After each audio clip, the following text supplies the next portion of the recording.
jeostratejik, jeopolitik noktadır. Yani ne demek bu? Türkiye'nin dünyadaki taşıdığı yer nedir? Türkiye, İslam dünyasının merkezidir. Tabii ki geleneksel dünyada Medine, şehir, ülke anlamına gelmektedir. Her şehir bir ülkedir. Geleneksel dünyada köy ve Medine, Talya ve Medine karşı.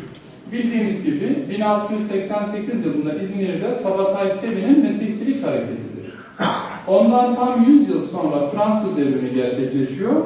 Bu Mesihçiliğin sekülerleşmesi. Yani artık Mesih gelmeyecek, klasik Mesih, biz Mesih'in işlevini kendimiz kolektif olarak üretmeliyiz. Sünnet ve cemaat. Şimdi diyeceksiniz ki ne alaka? Fakat bunun eğer biz sosyolojik bir anlamını kavrarsak, ehli sünnet ve cemaat deyince bugün tamamıyla kelami bir kavram gibi bizim aklımıza kalıyor.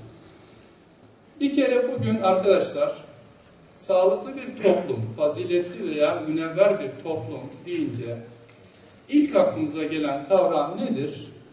Medeniyet kavramı. Medeniyet kavramı nedir acaba? Medeniyet, medenilik demektir. Yani medeni, bir toplumun medeni kelime anlamı şehirli demek. Ama biz onu görgülü anlamında kullanıyoruz. Yani medeniyetsiz adam, medeniyet görmemiş, çok medeni bir insan dediğimiz zaman bu ne demek? Hangi anlamda kullanıyoruz? Şehirde yaşama adabına sahip veya onun siyaset bilimindeki karşılığı vatandaşlık ahlakı deniyor. Şimdi bunun ehli sünnet ve cemaat kavramıyla ilişkisini değineceğim ki olaylara daha geniş bir açıdan bakabilelim. Medeniyet dedik, peki sünnet ne demek? Diyoruz ya, biz bugün en temel problemimiz insanların birbirine saygısı yok. Son derece görgüsüz maalesef bir toplum haline geldik. Çok acı bir gerçek. Dolayısıyla sünnet kavramı, ehli sünnet ve cemaatteki sünnet edep demektir kelime anlamı. Ne diyor Efendimiz Aleyhisselatü Vesselam? Eddebeni Rabbi fe ahsene te'dibi diyor, değil mi? Sünnet neymiş? Edep. Dolayısıyla bir edepli toplumu yetiştiren kurumlar nelerdir edebin? Malum aslında İslam'da tüm kurumlar, yani daha doğrusu şöyle söyleyeyim size, medeniyet Medine'nin, Medine dinin veya pardon şöyle söyleyeyim, medeniyet Medine'nin, Medine yani şehir külliyenin etrafında kurulur. Külliye bir caminin etrafında kurulur. Cami ise bir mihrabın etrafında kurulur. Ona axis mundi deniyor Latinler. Yani dünyanın ekseni, mihrab.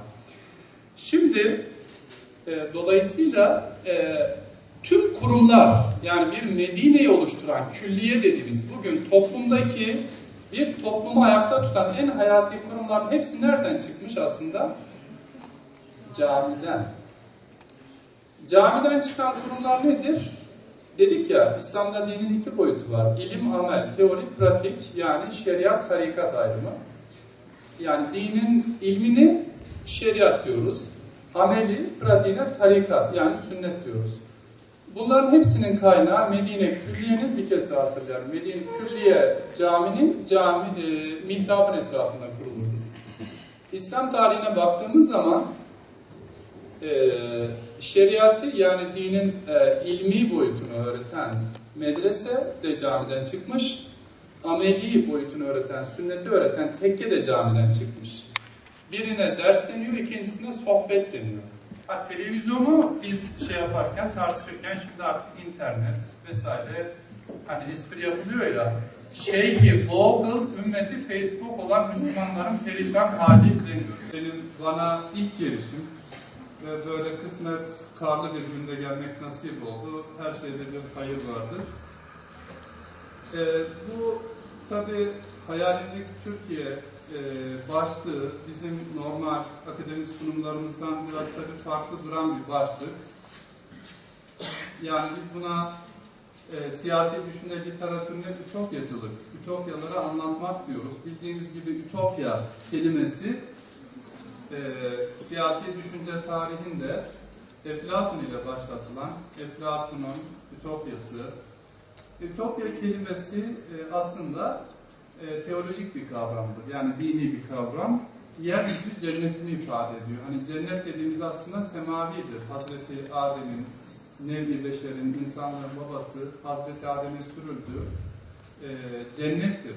Pek çok kavram gibi bugün biz eğer Kur'an'ın kavramları meallerden öğrenmeye kalkınsak vay halimize. Kafamızı hiçbir maalesef kafamızda sadece bulanık bir takım imajlardan başka bugünkü bizim o tür yani Kur'an'ı demeyelim geleneksel kavramları tanıma çabamız eğer hayat tarzımız ona uygun değilse geleneksel kavramları tanıma çabamız ancak körlerin fil tarifin ötesine geçemez. Ancak o düzeyde kalır. Biz konuşmaya veya yazmaya her önemli işe başlamanın adabı nedir? Besmele, hamdele ve salvele ile başlamak. Bu onun adabı kabul edilir ama biz din dışı mesela akademik bir sunumda besmele, hamdele ve salvele ile başlamak garip karşılanır. Çünkü dedik ya hayatımızı dini ve din dışı diye ayırmışız. Halbuki bir kere en temeldeki yanlışımız bu. Medeniyet de olamaz. Bugün İslam dünyasında bir Medine kalmamıştır. Her yer gökdelenlerle kuşatılmış, İstanbul Maslak'tan Van'ına kadar gökdelenlerle kuşatılmış Batı'nın bazı alimlerin firavunlaşma olarak tabir ettikleri gökdelen olgusuyla Medine'den eser kalmamış durumda. Sağlıklı bir yaşama ortamı. Bir medeniyet Medine'de temellenir.